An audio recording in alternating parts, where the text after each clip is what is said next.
अब आपने 4 समास पढ़े। पहला तत्पुरुष समास, दूसरा आपका अव्ययी भाव समास, तीसरा कर्मधारय समास और द्विगु समास। अब इन्हें आप रिवीजन भी करते रहें, प्रैक्टिस भी करते रहें, अभ्यास करते रहें, जिससे आपको 2-2 उदाहरण सबके लेके आप अभ्यास करें। पहले समास विग्रह करें और समास विग्रह करके फिर समास विग्रह करे हुए का वापस से समास पद बनाएं, जिससे आपको पता चल जाएगा कौन सा समास है। अब हम अगला समास पढ़ते हैं, द्वंद्व समास। 5वां हमारा समास है द्वंद्व समास।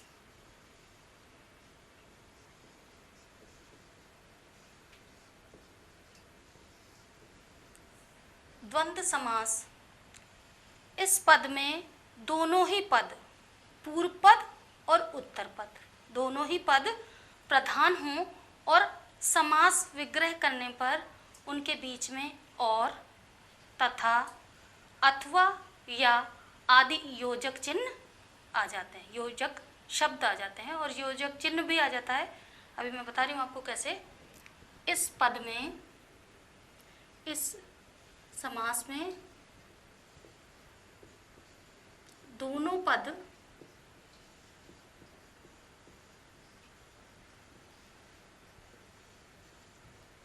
पूर्व पद और उत्तर पद, उत्तर पद प्रधान होते हैं, मुख्य होते हैं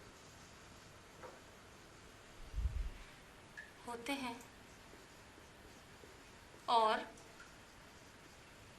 समास विग्रह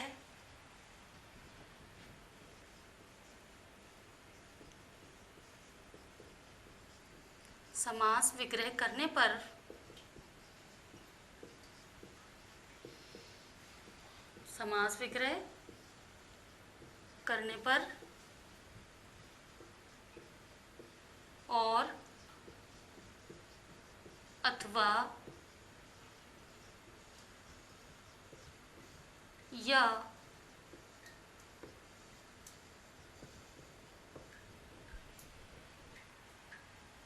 आदि योजक शब्द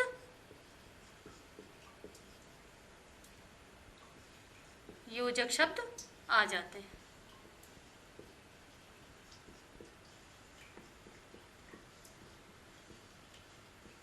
अब देखिए इसके उदाहरण मैं आपको बताती हूँ।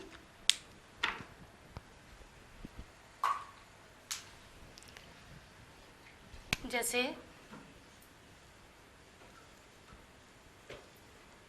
माता,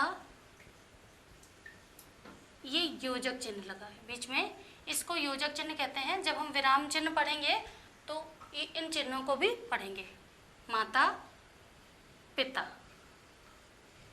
दोनों पद हो गए ये, और बीच में योजक चिन्ह का इसमें प्रयोग होता है।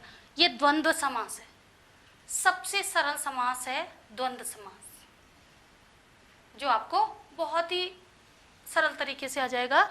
माता, पिता और बीच में योजक चिन्ह लगा होता है। ऐसे ही भाई, बहन,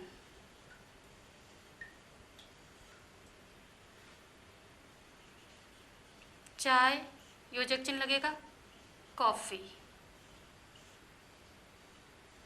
अब जैसे ही हम इनका समास विग्रह करेंगे तो आ जाएगा माता, अब ये योजक चिन्ह हट जाएगा और यहाँ पर क्या आ जाएगा, योजक चिन्ह की जगह पर और। भाई शादी में हमारे माता पिता जा रहे हैं तो माता पिता योजक चिन्ह हट गया कि माता और पिता जा रहे हैं, माता और पिता। ऐसे ही भाई बहन, इसका हो जाएगा भाई और बहन। अब योजक चिन्ह जो लगा हुआ है उसका लोप हो जाता है और उसकी जगह और आ जाएगा यहाँ पर, भाई और बहन। अब देखिए चाय, कॉफ़ी। चाय कॉफ़ी, आप चाय और कॉफ़ी नहीं कर सकते, दोनों चीज़ें आप एक साथ तो नहीं पी सकते। भाई चाय लेंगे या कॉफ़ी लेंगे। तो इसका आएगा यहाँ पर चाय, अब और नहीं लगेगा, यहाँ लगेगा चाय या कॉफ़ी। दोनों चीज़ें आप एक साथ नहीं ले सकते हो। आपको ये चीज़ पता होनी चाहिए कि दोनों चीज़ें आप एक साथ नहीं लोगे, और हमेशा पीते भी नहीं हो कि चाय और कॉफ़ी दोनों दे दो। दोनों चीज़ें हम नहीं पीते, चाय लेंगे या कॉफ़ी। कोई आपको पूछता भी है, मान लो हम किसी के घर गए, कुछ ऑफ़र करते हैं हमें कि चाय पियेंगे आप या कॉफ़ी, भाई दोनों लाके तो नहीं रख देते कि चाय और कॉफ़ी सब साथ में पी लो। अब ऐसे ही एक और है कि ठंडा, योजक चिन्ह गरम।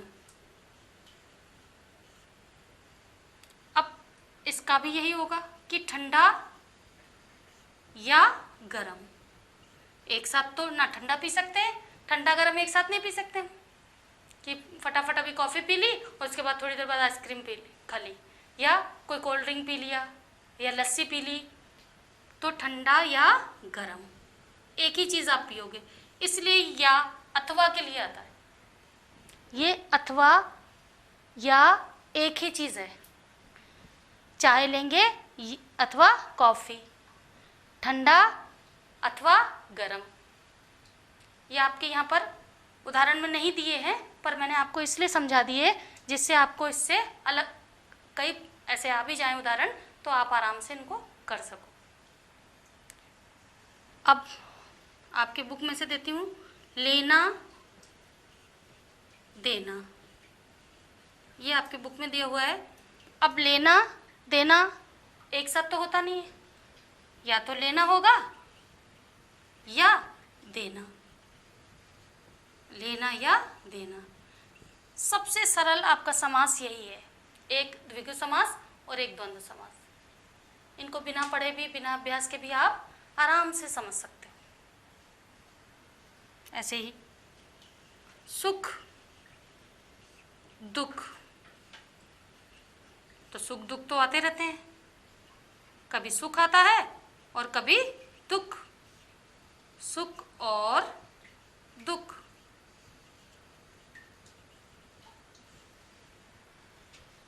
ये आपको समझ में आया कुछ? द्वंद्व समास, द्वंद्व समास में दोनों पद, पूर्व पद और उत्तर पद, ये पूर्व पद ये उत्तर पद, दोनों ही पद प्रधान होते हैं, और समास विग्रह करने में पर इनमें योजक चिन्ह हटाकर अथवा और या शब्द का प्रयोग, योजक शब्द का प्रयोग करते हैं। तो बच्चों ये तो आपके समझ में आ गया होगा, थोड़ा सा आसान भी था। अगला हम पढ़ेंगे समास बहुव्रीहि समास। छठा हमारा है बहुव्रीहि समास।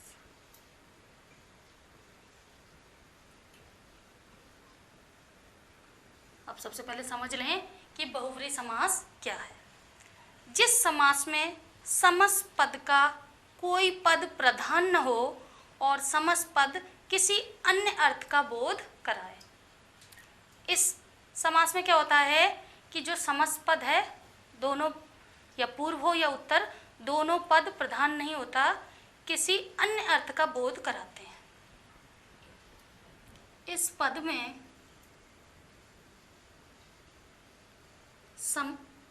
इस समास में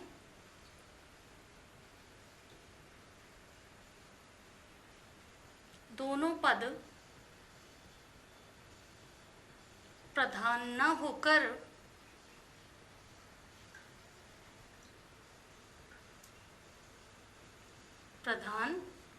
होकर किसी अन्य अर्थ का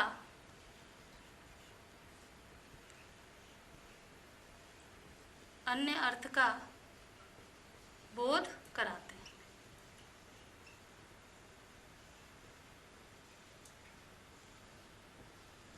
अब देखिए उदाहरण, व्याकरण में कोई भी चीज़ आप कुछ भी पढ़ोगे, संज्ञा पढ़ो, सर्वनाम पढ़ो, समास पढ़ो, संधि पढ़ो, बिना उदाहरण के कोई भी चीज़ संभव नहीं है।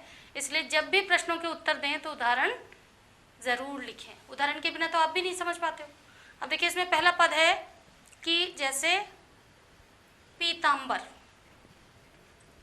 उदाहरण है इसका, जैसे पीतांबर।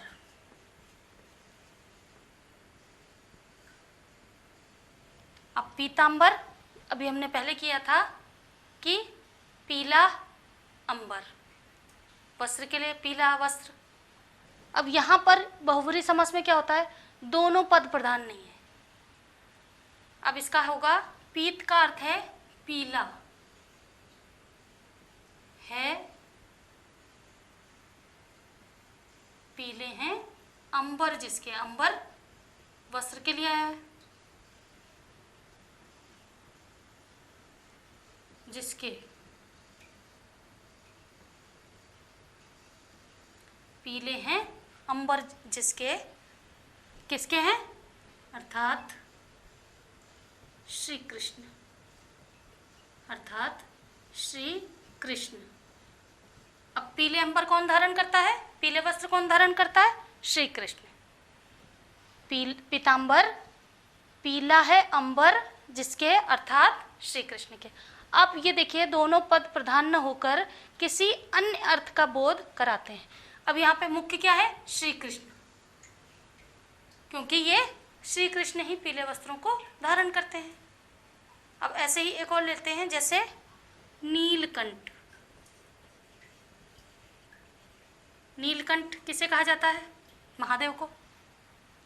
भाई उन्होंने गरल का पान, विष का पान किया था, इसलिए उन्होंने अपने गले में ही रोक लिया था, इसलिए विष के प्रभाव से उनका गला शिव जी का नीला पड़ गया था, तो उन्हें नीलकंठ कहा गया। कंठ का अर्थ है गला, तो नीलकंठ नीला है, कंठ जिसका, कंठ जिसका, अर्थात शिव, शिव जी का। तो ये बहुब्रीहि समास है। अब शिव यहाँ पे स्पेशल है, विशेष, ये प्रधान न होकर किसी अन्य अर्थ का बोध कराते, जो कि विशेष अर्थ का बोध कराते हैं। नीलाकंठ किसके लिए, नीलकंठ किसके लिए कहा गया है, शिव जी के लिए।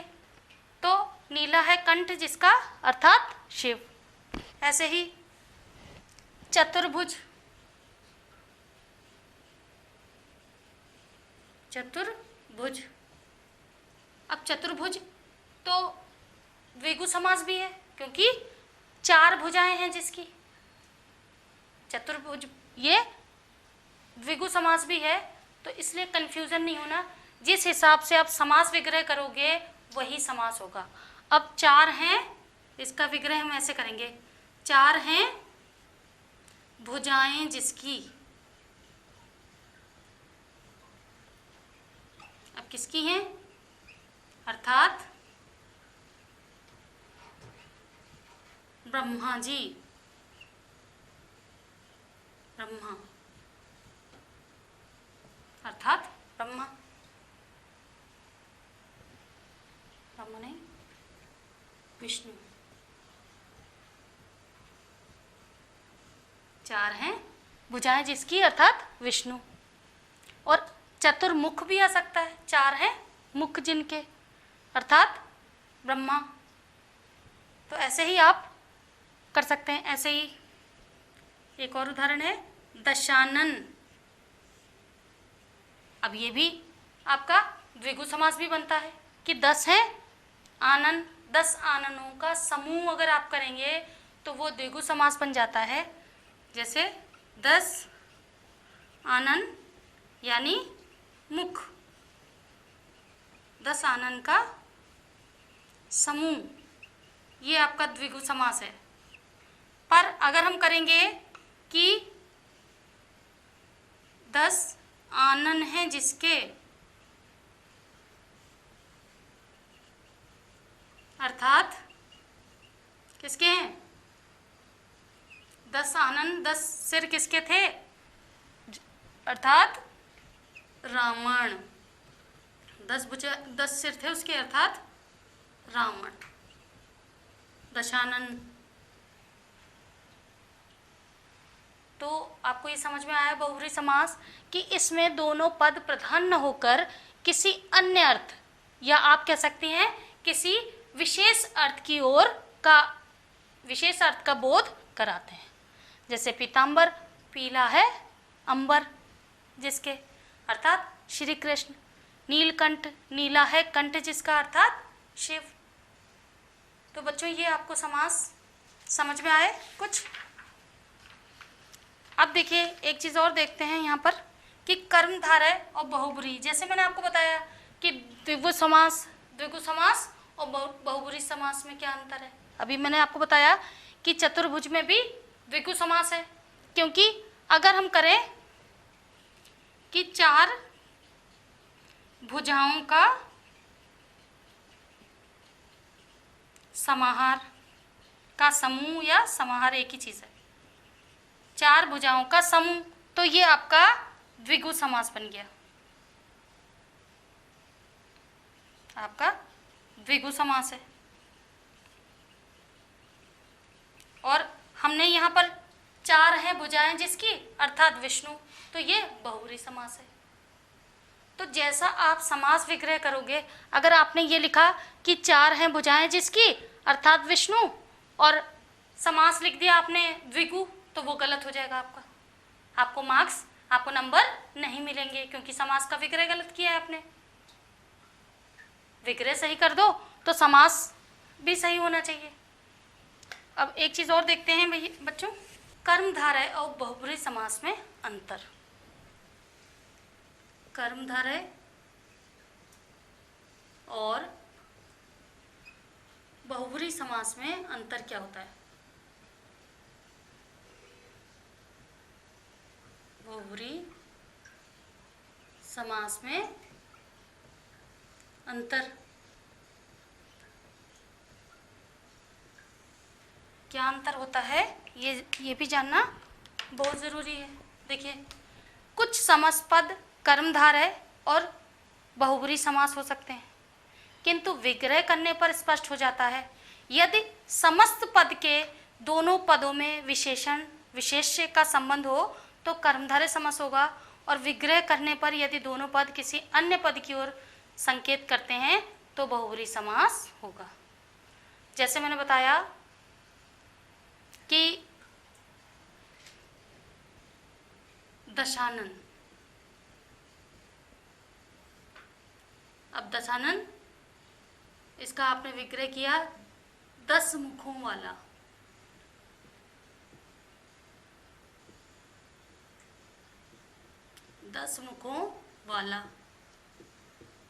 तो ये क्या है आपका कर्मधारय समास, क्योंकि यहाँ पर आनन कितने हैं 10 मुखों वाला। यहाँ कुछ आपने आगे नहीं लिखा अर्थात और कुछ, और अगर हमने किया कि 10 आनन या मुख हैं जिसके, अर्थात रावण, तो ये बहुब्रीहि समास होगा। 10 मुखों वाला लिख दिया तो ये कर्मधारय समास है विग्रह के अनुसार। और अगर हमने करा कि 10 आनन हैं जिसके, अर्थात रावण, तो ये बहुब्रीहि समास होगा।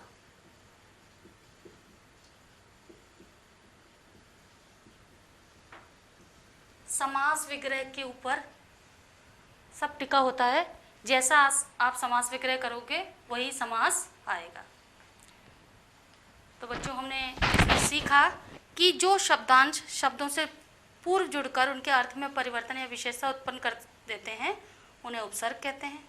और ये 4 प्रकार के उपसर्ग होते हैं, संस्कृत के उपसर्ग, हिंदी के उपसर्ग, उर्दू फारसी के उपसर्ग और हिंदी के संस्कृत के कुछ अव्यय।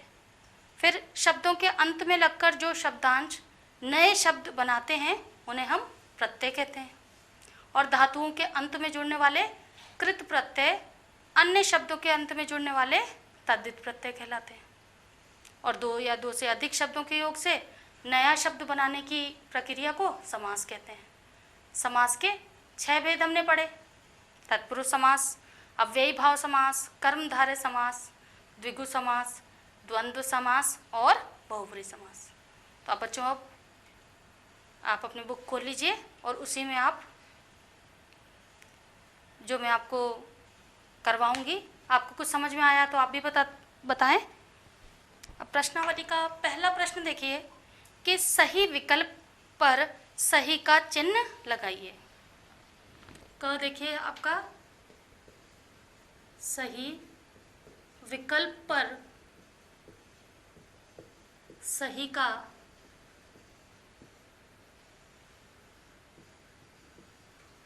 चिन्ह लगाइए।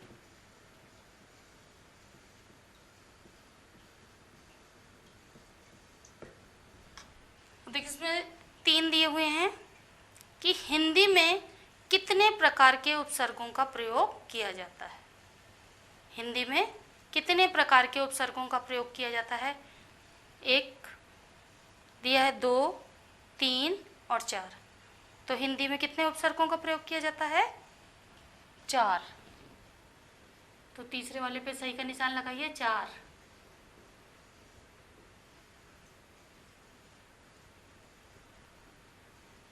सही का निशान लगा दीजिए 4 पे। दूसरा देखिए, घबराहट शब्द में सही प्रत्यय है। पहला दिया हुआ है आहट, हट और राहट।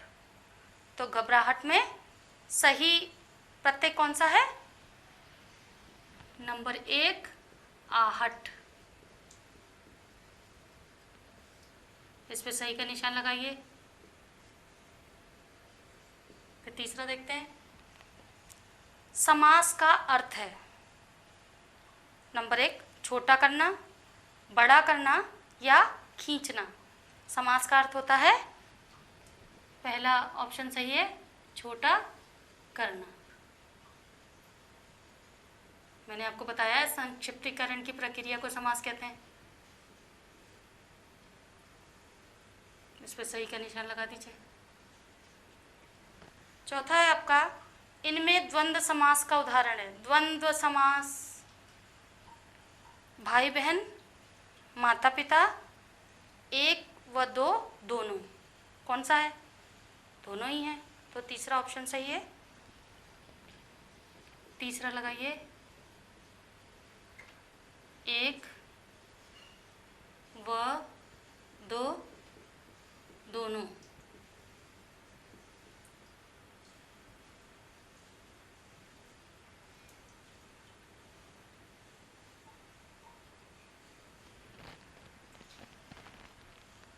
ये वाला आपका हो गया का सही विकल्प पर सही का निशान लगा लीजिए। सभी अपनी बुक में ही कर लें, ये किताब में ही कर लें।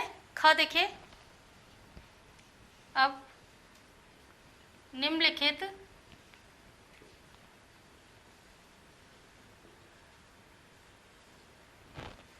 शब्दों से उपसर्ग और मूल शब्द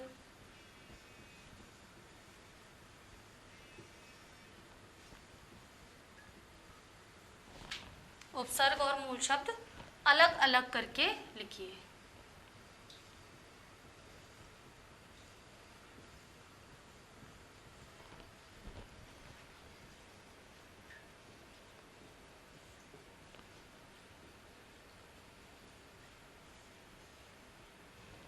अब देखिए, इसमें उपसर्ग और मूल शब्द को हमें अलग करके लिखना है। जैसे देखिए, अनुदार, पहला है आपका अनुदार।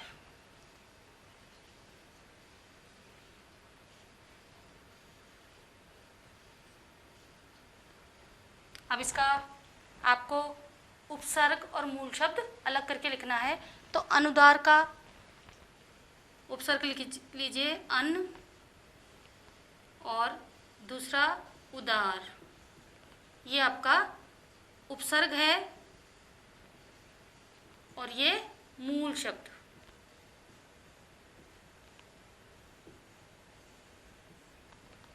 अन प्लस उदार। आप धन लगाएं ना लगाएं, लगाना जरूरी है, क्योंकि आपको समझ में आ जाएगा कि मूल शब्द इसमें कौन सा है। दूसरा देखिए, सुपुत्र, बहुत सरल है ये तो।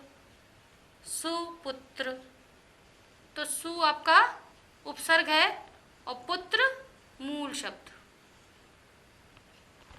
अगला है पराजय।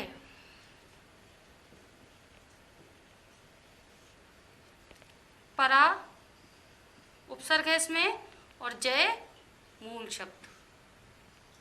ऐसे ही आगे है आपके विदेश। स्पष्ट है, वि उपसर्ग और देश मूल शब्द। फिर उसके बाद बिनमोल। बिन मूल, बिना मूल्य के। बिन उपसर्ग और मोल आपका मूल शब्द। ऐसे ही निडर। नि उपसर्ग, डर मूल शब्द। ये आपका ख वाला हो गया। अब आगे ग करेंगे। ग वाला लिखिए, निम्नलिखित प्रत्ययों के योग से नए शब्द बनाइए। निम्नलिखित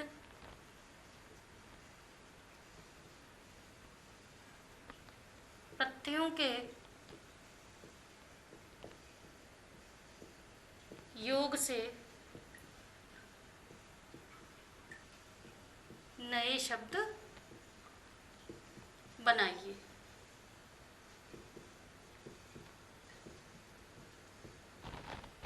अब योग माने इनका प्रयोग करके। अब इसमें दिया हुआ है पहला आपका त्व। प्रत्यय।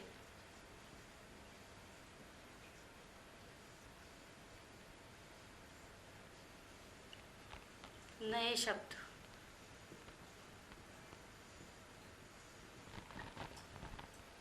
सबसे पहले त्व दिया हुआ है तो आप बना सकते हो त्व का, जैसे देवत्व। देव में लगा दिया त्व तो देवत्व। दूसरा है आपका पशु में लगा दिया पशुत्व। और ऐसे ही महत्व एक और लिख सकते हैं आप,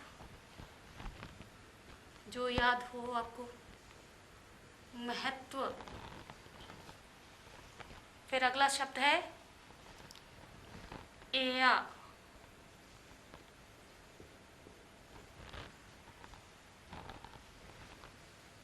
या अब गाने से गवैया। गवैया, रखने वाला रखैया।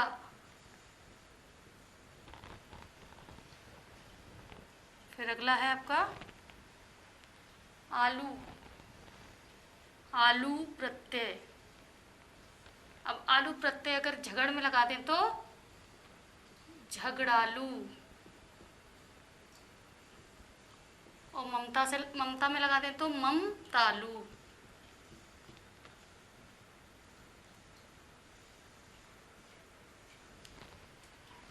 अगला है आपका वाला। वाला प्रत्यय।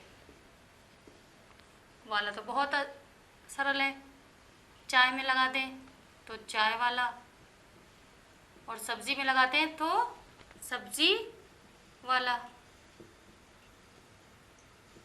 सब्जी वाला।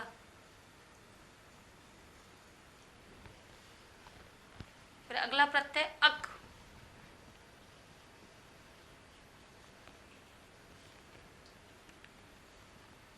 गा में लगाते हैं गायक। और चाल में लगा दें तो चालक। ऐसे ही अगला है आ। ठेल में लगा दें तो ठेला। मेल में लगा दें तो मेला।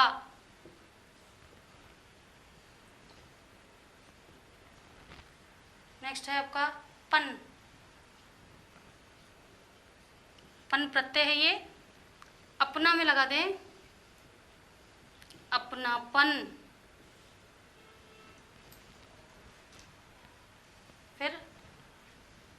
लड़क में लगा दें तो लड़के में लड़कपन, और ऐसे ही बच्चा में लगा दें तो बचपन।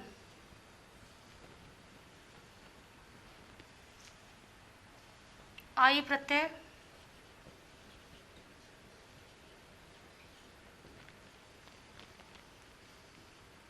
चटाई।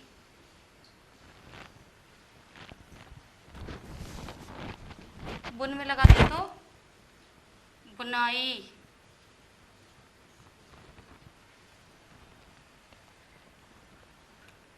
आहट प्रत्यय आहट, घबराहट। घबराहट और मुस्कुराना में लगा दे तो मुस्कुराहट। मुस्कुराहट। पा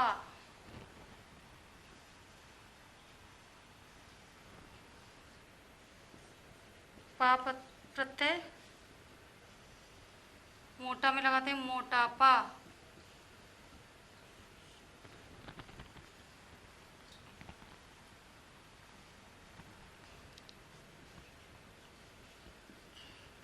ता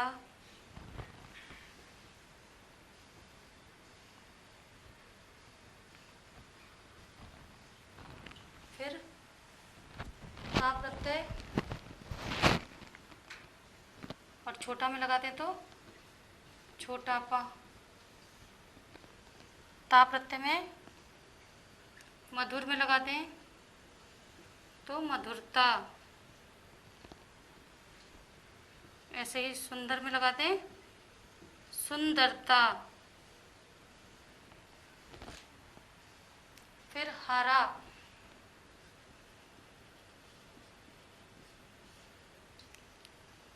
लकड़ में लगा दें लकड़ी में लकड़हारा।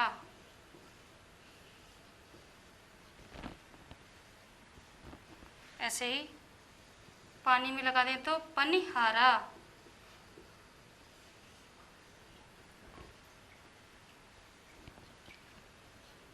क प्रत्यय उपदेश में लगा दें उपदेशक। निर्देश में लगा दें निर्देशक।